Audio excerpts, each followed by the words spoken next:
Hello everyone. तो आज हम बात करने वाले हैं ल्यूकीमिया के बारे में। ठीक है, तो सबसे पहले हम एज़ यूजुअल टर्म्स को समझेंगे। तो ल्यूकोस का मतलब होता है वाइट एंड एइमा का मतलब होता है ब्लड। ठीक है, ये ग्रीक टर्म से ओरिजिनेटेड हैं दोनों वर्ड्स, ल्यूकोस और एइमा। इसका मतलब होता है वाइट ब्लड। ठीक है, तो ल्यूकीमिया जो है वो हमारी वाइट ब्लड डिसऑर्डर से रिलेटेड डिसऑर्डर है। ठीक है, फिर अब देखते हैं इंट्रोडक्शन की। तो ल्यूकीमिया क्या है? टाइप ऑफ कैंसर है जो कि ब्लड फॉर्मिंग टिश्यूज़ को अफेक्ट करता है मेनली, जैसे कि bone marrow and lymphatic system, जिसकी वजह से रैपिड प्रोडक्शन होता है किसका? वाइट ब्लड सेल्स का। ठीक है, जैसे कि नाम में सजेस्ट हो रहा था कि वाइट ब्लड सेल से रिलेटेड डिसऑर्डर है। तो ये जो ल्यूकीमिया है ये क्या है? एक टाइप ऑफ कैंसर है जो कि ब्लड फॉर्मिंग टिश्यू को अफेक्ट करता है, जैसे कि bone marrow and lymphatic system. और ये क्या करता है? रैपिड प्रोडक्शन करवाता है एबनॉर्मल वाइट ब्लड सेल्स का। ठीक है, इंसिडेंट की बात कर लेते हैं। तो ल्यूकीमिया जो है वो कॉमनेस्ट चाइल्डहुड कैंसर है। 15 ईयर्स तक के बच्चों में कॉमनली देखने के लिए मिलता है, जो कि 33% ऑफ पीडियाट्रिक मेलिग्नेंसी का कारण होता है। ठीक है, डेफिनेशन देख लेते हैं। तो ल्यूकीमिया क्या है? मेलिग्नेंसी है, यानी कि एक कैंसर है जो कि कैरेक्टराइज्ड होता है एबनॉर्मल प्रोलाइफरेशन ऑफ हिमैटोपोएटिक सेल। हिमैटोपोएटिक सेल्स क्या होते हैं? ये मल्टीपोटेंट सेल्स होते हैं जो कि specific type of blood cells में डेवलप हो सकते हैं। ठीक है, फिर इससे क्या होता है? डिस्ट्रप्शन होने लगता है बोन मैरो फंक्शन का।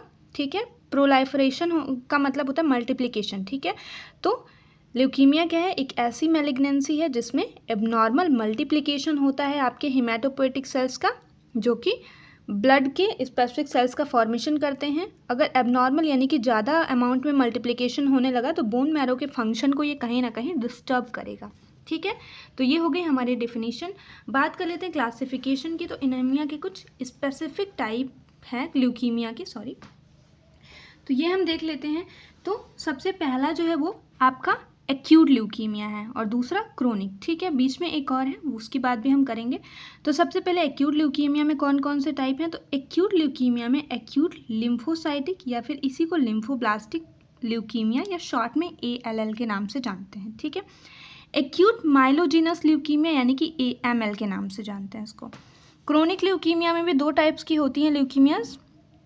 पहला होता है क्रोनिक माइलोजिनस ल्यूकीमिया जिसको CML के नाम से जानते हैं, और क्रोनिक लिम्फोसाइटिक ल्यूकीमिया जिसको CLL के नाम से जानते हैं। एक और स्पेसिफिक टाइप का ल्यूकीमिया होता है जो कि ना ही एक्यूट होता है ना ही क्रोनिक होता है। इसको कहते हैं हम जुवेनाइल माइलोमोनोसाइटिक एनीमिया, जिसको JML भी शॉर्ट में हम बोलते हैं। तो एक रेयर टाइप का ल्यूकीमिया है, ये ना ही क्रोनिक होता है और ना ही एक्यूट होता है। ये माइलॉइड सेल्स से बिगिन करता है। ठीक है, माइलॉइड सेल्स मेनली एक टाइप ऑफ सेल्स होती हैं जो कि स्पेसिफिक ब्लड सेल्स में डेवलप होती हैं। ठीक है, रेड बोन मैरो में पाई जाती है। माइलॉइड सेल्स को ब्लास्ट सेल्स के नाम से भी जानते हैं कभी कभी। ठीक है, लेकिन ये जो JMML है आपका, ये बहुत ज़्यादा फास्ट भी ग्रो नहीं करता है, जैसे कि AML हमारा बहुत फास्ट ग्रो करता है और CML बहुत स्लो ग्रो करता है। तो इसके जैसा भी नहीं कि बहुत फास्ट ग्रो करे या बहुत स्लो ग्रो करे। ये मोस्ट ऑफन यंग चिल्ड्रन को होता है, जिसमें कि आपको कैरेक्टरिस्टिक में आपकी पेल स्किन, फीवर, कफ, ईजी ब्रूजिंग और bleeding along with trouble breathing, enlarge spleen और लिम्फ नोड देखने के लिए मिलेगा। ठीक है, अब बात कर लेते हैं हम इनको कवर कैसे करेंगे। तो देखिए, हमारे स्पेसिफिक टाइप के जो कि आपके एग्जाम में पूछे जाते हैं वो आपकी ALL है, AML है और CML है। ठीक है, ये भी बहुत रेयर है। तो क्या करेंगे हम? ल्यूकीमिया के जो भी कॉज हैं, ठीक है, यानी कि इटियोलॉजिकल फैक्टर है, वो लगभग इन तीनों में सेम होता है। इन तीनों को हम ब्रीफ में डिस्कस करेंगे क्योंकि ये आपके सिलेबस में पूछा जाता है। JMML आपके लिए इतना इंट्रो ठीक है, ठीक है, इतना ध्यान रखो आप, इससे ज़्यादा स्पेसिफिक पूछा नहीं जाता है कभी। तो हम इसको पढ़ेंगे ब्रीफ में, मतलब ठीक से पढ़ेंगे इसको। उसके बाद से AML को पढ़ेंगे हम आगे और CML को पढ़ेंगे। ठीक है, क्रोनिक लिम्फोसाइट ल्यूकीमिया मैं बता दूंगी, बट ये बहुत ही रेयर कंडीशन होती है, तो ऐसा चीज़ पूछा नहीं गया कभी अभी तक। तो ये चीज़ें हम पढ़ेंगे। इटियोलॉजिकल फैक्टर तीनों में सेम है, तो एक ही बार मैं इटियोलॉजी बता दूंगी, और पैथोफिजियोलॉजी भी लगभग सेम है, आप थोड़ा थोड़ा चेंजेस करके आप लिख सकते हो। ठीक है, और बाकी जो ट्रीटमेंट रहेगा और आपका साइन एंड सिम्टम रहेगा वो मैं स्पेसिफिक बताऊंगी इन तीनों के लिए। ठीक है, तो चलिए नेक्स्ट देखते हैं। ठीक है, तो हम पढ़ चुके हैं टाइप्स ऑफ ल्यूकीमिया। तो जितने भी ल्यूकीमिया के टाइप्स हमने पढ़े उन सब में आप ये कॉजेज़ लिख सकते हो, क्योंकि सारे ही ल्यूकीमिया इन्हीं सारे कॉजेज़ की वजह से हो जाते हैं। ठीक है, तो इटियोलॉजी और कॉजेज़ में बात करें तो सबसे पहले जेनेटिक कॉज की बात करेंगे। तो अगर बच्चे को डाउन सिंड्रोम है, दैट मीन्स कि ट्राइसोमी 21 क्रोमोसोम नंबर पर हो रखी है, तो भी हो जाएगा बच्चे को। फैनकोनी एनीमिया है बच्चे को, जैसे कि ऑटोसोमल रिसेसिव डिसऑर्डर है जो कि बोन मैरो को मेनली अफेक्ट करता है, तो भी हो जाएगा। एटैक्सिया टेलेजिक टैक्सिया है, तो भी बच्चे को, ये भी क्या होता है, एक रेयर इनहेरिटेड डिसऑर्डर है जिसमें कि नर्वस सिस्टम, इम्यून सिस्टम और बॉडी सिस्टम हमारा मेनली अफेक्ट होता है। डायमंड ब्लैक फैन एनीमिया है, तो ये भी बोन मैरो जो होता है रेड ब्लड सेल्स का फॉर्मेशन कम कर देता है, तो भी ये आपकी ब्लैक फैन एनीमिया जो होती है ये भी कॉज करती है हमारे ल्यूकीमिया को। सीवियर कंबाइंड अगर इम्यून डिफिशियंसी है बच्चे को, तो भी हो जाएगा। पैराऑक्सिमल नॉक्चर्नल हीमोग्लोबिनूरिया है, यानी कि प्रीमेच्योर डेथ या फिर इम्पेयर्ड प्रोडक्शन हो रहा है ब्लड सेल्स का। फाइब्रोमेटोसिस है, यानी कि ट्यूमर है ब्रेन में, स्पाइनल कॉर्ड में या नर्व्स में, तो भी आपके बच्चे को चांसेस होते हैं कि उसको ये हमारा ल्यूकीमिया हो जाए। इन्वायरमेंटल कॉजेज़ क्या क्या होते हैं, तो अगर आयोनाइजिंग रेडिएशन का एक्सपोजर हुआ है मदर को ड्यूरिंग द प्रेगनेंसी या फिर बच्चे को आफ्टर बर्थ। एल्काइलेटिंग एजेंट जैसे कि साइक्लोफॉस्फेडिन या फिर पेस्टाइड, नाइट्रोस्यूरिन और बेंजीन का एक्सपोजर हुआ है। ठीक है, या फिर इलेक्ट्रोमैग्नेटिक फील्ड में हुआ, या फिर पेरेंटल स्मोकिंग, यानी कि पेरेंट्स जो हैं वो स्मोक करते हैं बच्चे के, अल्कोहल कंजम्पशन करते हैं, या फिर एक्सपोजर हुआ है किसी ऑक्यूपेशनल केमिकल का, यानी हो सकता है फादर उसके या फिर मदर किसी फैक्ट्री या इंडस्ट्री में काम करते हैं जहाँ पे उनको केमिकल्स का एक्सपोजर हुआ है ड्यूरिंग द ऑक्यूपेशन, तो भी बच्चे को ये होने के चांसेस हो सकते हैं। ठीक है, बात कर लेते हैं पैथोफिजियोलॉजी की। तो पैथोफिजियोलॉजी भी लगभग सेम आएगी। देखिए, इटियोलॉजिकल फैक्टर की वजह से क्या हुआ है, 2 या मोर म्यूटेशंस हुए हैं जीनोम के अंदर, यानी कि हिमेटोपोइटिक स्टेम सेल्स जो कि प्रोडक्शन करते हैं हमारे ब्लड सेल्स का, या मल्टी पोटेंशियल प्रोजिनेटर या प्रिकर्सर्स की वजह से हो सकता है। फिर उसके बाद से क्या है, एक्टिवेशन हो जाएगा स्पेसिफिक प्रोटोऑन्कोजीन का, और डीएक्टिवेशन होगा हमारे ट्यूमर सप्रेशर जीन का, यानी कि ट्यूमर सप्रेस करने वाली जो जीन होती है उसका डीएक्टिवेशन हो गया, और एक्टिवेशन किसका हुआ, प्रोटोऑन्कोजीन का। ठीक है, तो यानी कि प्रोलाइफरेशन कराएगा ये। ठीक है, तो इससे क्या होगा, क्लोन्स बनेंगे सेल्स की with characteristics of malignant cell, यानी कैंसरस सेल्स के क्लोन बनना शुरू हो जाएंगे। ठीक है, तो ये अल्टीमेटली लीड करेगा हमारे ल्यूकीमिया को डिफरेंट टाइम के। अब डिपेंड करता है कि कौन से क्लोन बन रहे हैं, कौन से सेल के माइलॉइड के बन रहे हैं, तो CML या फिर क्या हो सकता है, जो भी CML हो सकता है हमारा माइलॉइड सेल के बन रहे हैं। तो ऐसा डिपेंड करता है कौन से सेल्स का हमारा प्रोलाइफरेशन हो रहा है, उसके अकॉर्डिंग हमारी ल्यूकीमिया उसी टाइप की होगी। ठीक है, या फिर डिपेंड करता है ये ड्यूरेशन और सीवियरिटी पे भी, राइट। तो अब हम बात करते हैं जो हमारा फर्स्ट टाइप ऑफ ल्यूकीमिया था।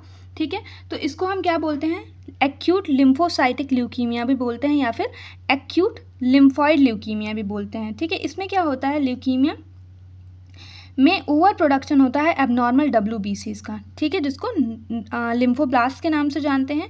ये एबनॉर्मल WBC जो होते हैं वो अल्ट्रेशन कॉज करते हैं नॉर्मल RBC, WBC और प्लेटलेट्स के प्रोडक्शन में। ठीक है, अल्ट्रेशन कॉज कर देते हैं या डिस्टर्बेंस कॉज करते हैं। ठीक है, most common type of leukaemia होता है जो हमारा ALL होता है, और अबाउट 3 आउट ऑफ 4 केसेस, यानी कि अगर 4 केसेस ल्यूकीमिया के आ रहे हैं तो उसमें 3 केसेस हमारे ALL के ही होंगे। ठीक है, फिर क्लिनिकल फीचर की बात कर लेते हैं, क्योंकि कॉजेज मैंने बता दिया था कि सेम कॉज रहेगा, कोई भी टाइप ऑफ ल्यूकीमिया अगर आ रहा है तो आप पीछे अब जो हम लोगों ने कॉजेज पढ़ी वो आप लिख सकते हो। ठीक है, देखिए क्लिनिकल फीचर में नॉन स्पेसिफिक हो सकता है। ठीक है, एनोरेक्सिया, लॉस ऑफ एपेटाइट हो सकता है बच्चे के अंदर, इरेटेबिलिटी रहेगी, बच्चा थका हुआ फील करेगा, पैलोर पीलापन देखने के लिए मिलेगा, बच्चा इजीली थक जाएगा, ब्लीडिंग मैनिफेस्टेशन देखने के लिए मिल सकता है, पेटेकी यानी कि जो ब्लू रेड कलर के पैचेस देखने के लिए मिलेंगे, परप्यूरा यानी कि ये पर्पलिस स्पॉट्स देखने के लिए मिल सकते हैं, इपिस्टैक्सिस नोज ब्लीडिंग देखने के लिए मिल सकती है, प्रोलॉन्ग ब्लीडिंग होगी, माइनर कट, अगर हल्का सा भी कट गया बच्चा तो वहाँ से बहुत देर तक ब्लीडिंग होगी। ठीक है, फीवर या फ्रीक्वेंट इन्फेक्शन हो सकता है बच्चे को, लिम्फ एडेनोपैथी देखने के लिए मिलेगी, हिपैटोमेगाली देखने के लिए मिलेगी, लिम्फ नोड्स जो होंगे वो स्वैलन दिखेंगे, जो लिवर होगा वहाँ पे आपको मतलब वो इनलाज दिखेगा, स्प्लीन हमारे इनलाज दिखेगा, बोन पेन होगा बच्चे को, आर्थ्रालजिया हो सकता है यानी कि जॉइंट पेन या स्टिफनेस भी हो सकती है, टैकीपीनिया हार्ट रेट, रेस्पिरेटरी रेट बढ़ी हुई मिलेगी, रेस्पिरेटरी डिस्ट्रेस हो सकता है या सेकेंडरी टू सीवियर एनीमिया। फिर फेशियल यानी कि सीवियर एनीमिया हो, उसके बाद से रेस्पिरेटरी डिस्ट्रेस या टैकीपीनिया देखने के लिए मिलेगा। फिर फेशियल एडिमा देखने के लिए मिलेगा। प्लैथोरा, प्लैथोरा का मतलब होता है लूजिंग अटेंशन, यहाँ पे होगा क्योंकि ये मेडिकल टर्म है, ठीक है। थ्रॉबिंग हेडेक होगा बच्चे को, ठीक है। फिर थ्रॉबिंग हेडेक का क्या मतलब है, मतलब ऐसा हेडेक होगा जिसमें बच्चा फील करेगा थोड़ा पल्स रेट उसको ज़्यादा तेज सुनाई देगी, बीटिंग होगी, वाइब्रेटिंग सेंसेशन होंगे, ठीक है, जो कि उसको आते जाते दिखाई देंगे, ठीक है। यानी कि बार बार उसको फील होंगे, बार बार मतलब ऐसा लगेगा उसको पल्सेटिंग वाइब्रेशन फील है, वाइब्रेशन सेंसेशन फील हो रहा है, तो उसको बोलते हैं हम थ्रॉबिंग हेडेक, ठीक है। कॉन्जेनाइटल कंजेशन या फिर डायलेटेड नेक वेन होगा, या फिर सुपीरियर वेना कावा सिंड्रोम हो सकता है, यानी कि ऑब्स्ट्रक्शन हो सकता है सुपीरियर वीना कावा का, ये भी देखने के लिए मिले। इंट्राक्रैनियल प्रेशर जो होगा, मेनिंजल इन्वॉल्वमेंट अगर हो गया है तो वो बढ़ जाएगा आपका। डायग्नोसिस में क्या क्या कर सकते हो आप, पैथोफिजियोलॉजी आप सेम लिख सकते हो, ठीक है। इसमें सिर्फ ये जो हम लोग ये क्लोन हो रहा था, तो क्लोन की जगह पे हम क्लोनिंग ऑफ लिम्फोब्लास्ट सेल्स लिख देंगे, बाकी वो आ जाएगा हमारा ALL, यानी कि अगर क्लोनिंग हो रही है हमारी लिम्फोब्लास्ट सेल्स की, एबनॉर्मल प्रोडक्शन हो रहा है WBC का, तो वो आ जाएगा हमारा ALL में। तो पैथोफिजियोलॉजी में थोड़ा सा चेंज करके आप सेम पैथोफिजियोलॉजी लिख सकते हो। डायग्नोसिस की बात करते हैं तो हिस्ट्री टेकिंग करेंगे, फिजिकल एग्जामिनेशन करेंगे, फिर CBC एंड डिफरेंशियल काउंट कराएंगे, पेनसाइटोपिनिया देखने के लिए मिलेगा, यानी कि WBC RBC along with platelets decrease amount में देखने के लिए मिलेंगे। हाइपर ल्यूकोसाइटोसिस यानी कि WBC का अमाउंट रेज्ड होगा, ठीक है, और ये कितना जाएगा 100,000 ग्राम पर माइक्रोलीटर, ऐसे कुछ चला जाएगा, ठीक है, पर माइक्रोलीटर, ऐसे इससे ज़्यादा देखने के लिए मिलेगा। पेरीफेरल ब्लड स्मीयर में ब्लास्ट सेल्स मॉर्फोलॉजी चेक करेंगे, ब्लास्ट काउंट या प्लेटलेट काउंट, इम्यूनो फेनोटाइप देखेंगे, ठीक है। चेस्ट एक्सरे कराएंगे, मीडियस्टिनल मास देखने के लिए मिलेगा, यानी कि दैट मीन्स कि जो एबनॉर्मेलिटी देखने के लिए मिलेगी आपकी मेडियस्टिनम रीजन में, जो स्पेस बिटवीन द लंग्स होता है ना, मिडल ऑफ द चेस्ट, तो वहाँ पे आपको एबनॉर्मल मास देखने के लिए मिलेगा जब चेस्ट एक्सरे कराएंगे। तो चेस्ट एक्सरे बोन का कराएंगे, जिसमें मेडुलरी ट्यूबरकल या फिर कॉर्टिकल डिफेक्ट देखने के लिए मिल सकता है।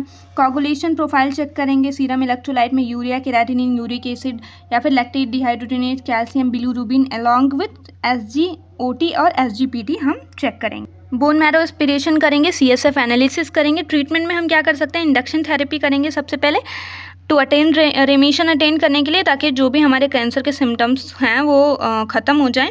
और CNS प्रोफाइलैक्सिस करवाएंगे, ठीक है, अभी बता रही हूँ ब्रीफ में कि क्या होता है ये। इंटेंसिफिकेशन या कंसोलिडेशन थेरेपी देंगे और मेंटेनेंस थेरेपी देंगे। तो ये कैसे होता है और क्या क्या ड्रग्स यूज़ करते हैं, तो जो इंडक्शन फेज़ होता है वो 4 to 6 वीक का होता है, मान के चलिए 1 महीने का नियर अबाउट, ठीक है। इसमें यूज़ क्या कर सकते हैं, तो मल्टी एजेंट कीमोथेरेपी, जिसमें कि विनक्रिस्टीन, प्रेडनिसोलोन, एस्प्राजिनेज और cyclophosphamide with other agent. CNS prophylaxis करेंगे, जिसमें इंट्राथिकल थेरेपी देंगे और क्रैनियल रिटार्डेशन, ठीक है। तो इसमें एक्टिव रेमिशन होने लगते हैं, यानी कि जो भी सिम्टम्स आ रहे होते हैं हमारे कैंसर के वो डिक्रीज होने लगते हैं, ठीक है। कंसोलिडेशन इंटेंसिफिकेशन फेज में क्या होता है, ये 4 to 6 मंथ का होता है। इसमें methotrexate and cyclophosphamide along with vincristine, साइक्लोसिस्टिक, अरेबिनोसाइड एंड 6 मेटाकार्पोप्यूरिन कंटिन्यू करते हैं। CNS प्रोफाइलैक्सिस को ये कंटिन्यू करेगा। एलिमिनेट करेंगे रिमेनिंग जो भी ल्यूकीमिया सेल्स होंगे आफ्टर इंडक्शन थेरेपी, जो कि पैरासिम्टोमेटिक CNS ट्रीटमेंट के लिए ये करते हैं। मेंटेनेंस फेज में 2 to 2.5 ईयर्स का होता है ये। डेली मरकैप्टोप्यूरिन और वीकली हम क्या एडमिनिस्टर करते हैं, मीथोट्रेक्सेट, पेरियोडिक विनक्रिस्टीन और कॉर्टिकोस्टेरॉइड और इंट्राथिकल थेरेपी देंगे। ये डिजीज़ के रिलैप्स को ये प्रिवेंट करेगी, ठीक है। तो ये हो गया हमारा पहला ALL, ठीक है, यानी कि 1 टाइप ऑफ ल्यूकीमिया हम पढ़ चुके हैं। बाकी नेक्स्ट टाइप ऑफ ल्यूकीमिया हम नेक्स्ट वीडियो में पढ़ेंगे। तो हम जो नेक्स्ट वीडियो में 2 ल्यूकीमिया कवर करने वाले हैं वो हमारा AML और CML है। तो उसमें सिर्फ मैं बात करूँगी इंट्रोडक्शन की, यानी कि क्या होता है आपका CML और AML, और उसके बाद मैं clinical feature, sign and symptoms की बात करूँगी, क्योंकि हम पहले ही कॉजेज़ की बात कर चुके हैं और सारी में सेम कॉज रहेगा। पैथोफिजियोलॉजी की बात फिर से मैं नहीं करूँगी वहाँ पे, फिर हम ट्रीटमेंट और डायग्नोसिस देखेंगे। ठीक है, तो आज के लिए इतना ही। Thanks for watching. अगर कोई कन्फ्यूज़न होती है तो डेफिनेटली आप कमेंट सेक्शन में मेंशन कर सकते हैं।